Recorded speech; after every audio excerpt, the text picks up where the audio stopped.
Mes parents, imbus de leurs droits, ont tenté de s'emparer de ma maison, ignorant que je n'étais que la gardienne. Le premier signe d'alerte fut le sifflement des freins d'un énorme camion de déménagement de 8 mètres de long, garé juste devant ma fenêtre, et non le doux sifflement d'une camionnette de livraison. J'ai interrompu ma réunion Zoom, coupé le micro, et j'ai dit à mes collègues « Attendez une seconde. Je crois que quelqu'un essaie de livrer un piano à la mauvaise adresse. » J'ai eu un mauvais pressentiment en tirant les rideaux de lin et en découvrant mes parents dans l'allée de leur maison de verre et d'acier, valant plusieurs millions de dollars, perchés sur les hauteurs d'Austin. Mon père portait un short cargo moulant et un polo, tandis que ma mère dirigeait déjà 2 déménageurs en sueur qui peinaient avec un fauteuil à fleurs tout droit sorti d'une sitcom des années 90. Je n'étais pas propriétaire de cette maison. Je la gardais pour mon amie Sarah, qui était à Tokyo. Elle n'avait certainement pas de meubles à fleurs et ignorait que mes parents allaient s'installer chez elle. J'ai raccroché, couru vers la porte d'entrée et demandé « Qu'est-ce que vous faites ?» Ma mère a souri, les bras grands ouverts pour une étreinte qui n'arriverait jamais, en annonçant « Surprise, nous sommes là !» Mon père, me tapotant l'épaule, a déclaré « On a vendu l'appartement. Acheteur au comptant, 10 jours. » On s'est dit « Pourquoi payer des charges de copropriété quand notre fils, qui a réussi, possède un manoir avec 4 chambres vides ?» J'ai ordonné aux déménageurs d'arrêter les ouvriers, en vain. Maman insistait sur le fait que la chaise devait être près de la fenêtre et papa riait d'un air méprisant, affirmant que comme je payais les factures, c'était ma maison. J'ai expliqué clairement que je gardais la maison, que je n'en étais pas propriétaire et que déplacer les meubles constituerait une violation de mon contrat et nous ferait tous expulser. Un silence est abattu sur l'allée, les déménageurs figés, la chaise à fleurs suspendue dans les airs. Papa a demandé « Garder la maison ? Comme un gestionnaire immobilier ?» J'ai précisé « Je m'occupe de la piscine, du système de sécurité et du courrier. C'est gratuit.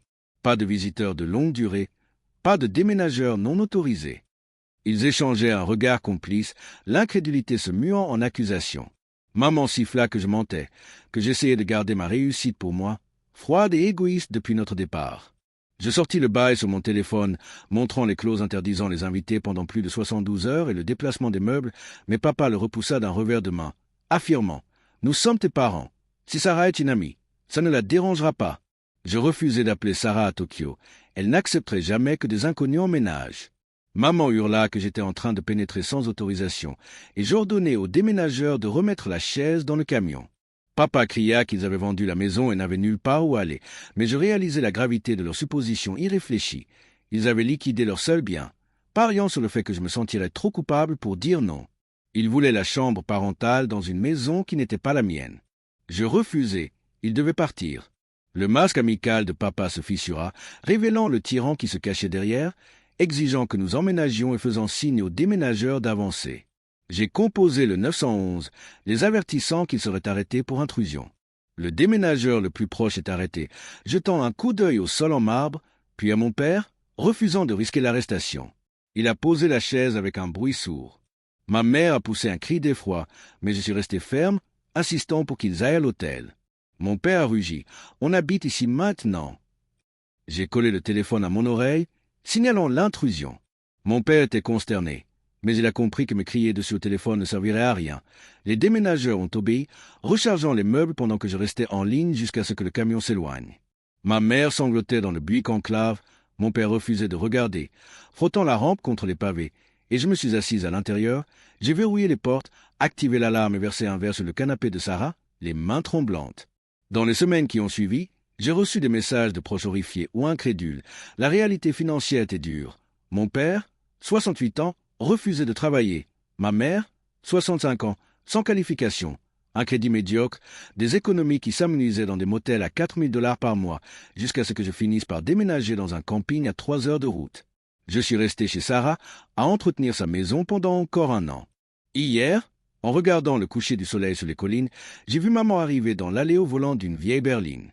Elle a appuyé sur l'interphone, suppliant en larmes de rester, proposant son aide pour le jardinage, promettant de ne pas déranger.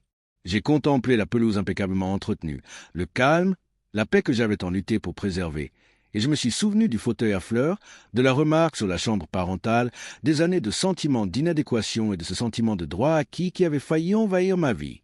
J'ai appuyé sur le bouton d'appel et j'ai dit fermement « Maman, tu n'es pas la bienvenue ici.